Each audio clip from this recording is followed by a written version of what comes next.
the more, the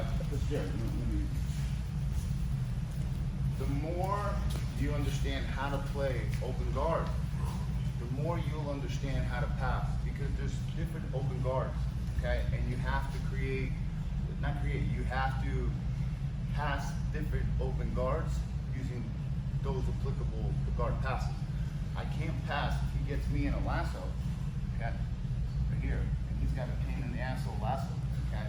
I can't pass a De La Riva pass because it's just not here. It'd be ridiculous if I'm trying to pass. You know, and just if he's here and he's got a here, and I'm thinking, why would I do a lasso pass? It just doesn't even exist. Okay. So one thing that's common is the De La Riva. Okay. Yeah. So as he grabs my collar here, okay. One thing I want to do is I want to have stability, and I want to also move this leg right here and pass it underneath as I get here. So underneath here, okay? What you're gonna also think is, which way is he tilted more? Because if he is more so folding to his right, to my right, or to his left, yeah, right here, okay? He's folding, okay? It's gonna be problematic if I don't engage his hips, because he can lift it. So you need to be able to constantly be jamming his hips with your knees and shin. So as we're here, okay, I remove this here, pinch my knees here and here. Now as he tries to lift or do much, it's very difficult right here. It's horrible.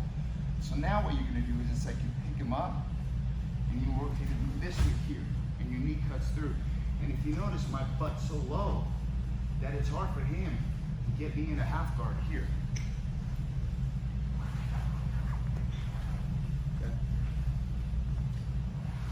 So all I did, lifted him and steered him to my left.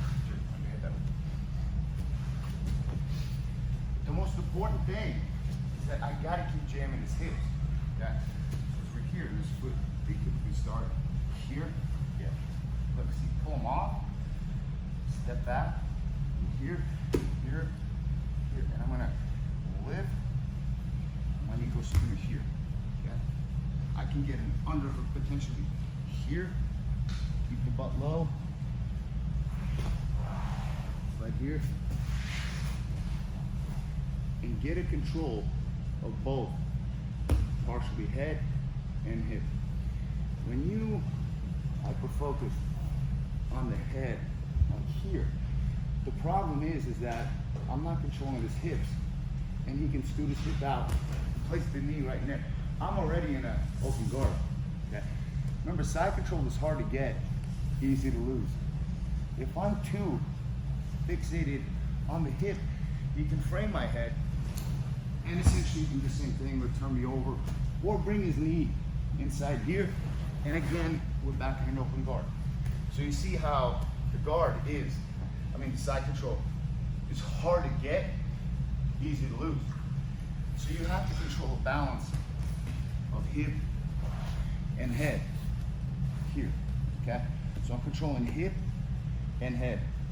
But now from here, I need to understand, my objective is not to just sit here. I need to actually progress from here. I got here, but if I just sit here, eventually he's gonna be able to improve his position. And I don't wanna just hold him here, because you can hold a person literally just by holding him and keeping him flat or whatever it may be, or you control them through movement also. I'd rather get to more of a north-south right here, because I'm furthest away from his legs, okay?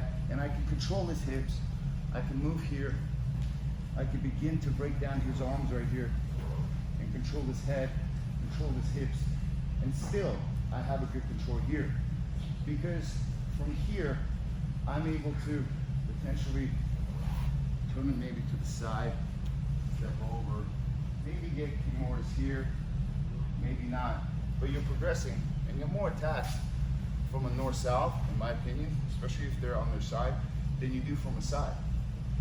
All these submissions are going to require you to lift your weight if you're on the side.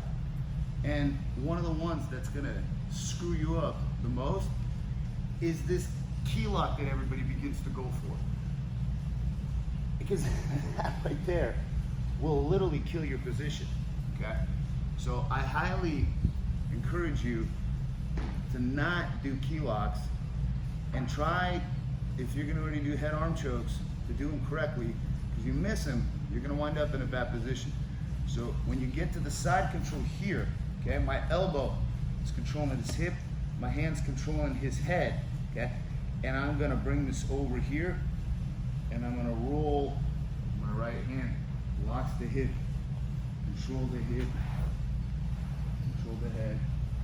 You really weave it in here, go here. You see how he's getting off to the side here?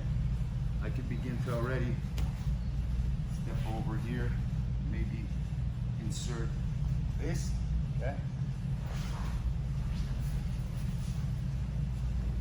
Maybe go for arm locks, but there's a lot of exposure there, okay? So, going back to the other here.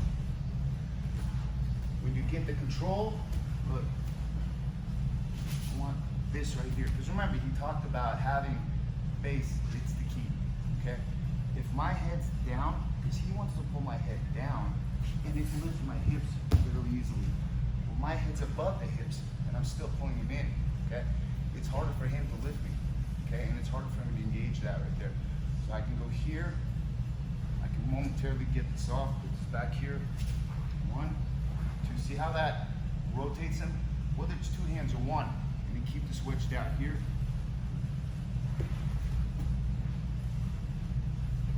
You can do long step here.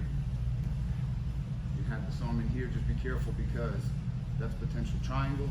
If your head's too low, I get here, lock the hip, here, hold to the side. And let's try this.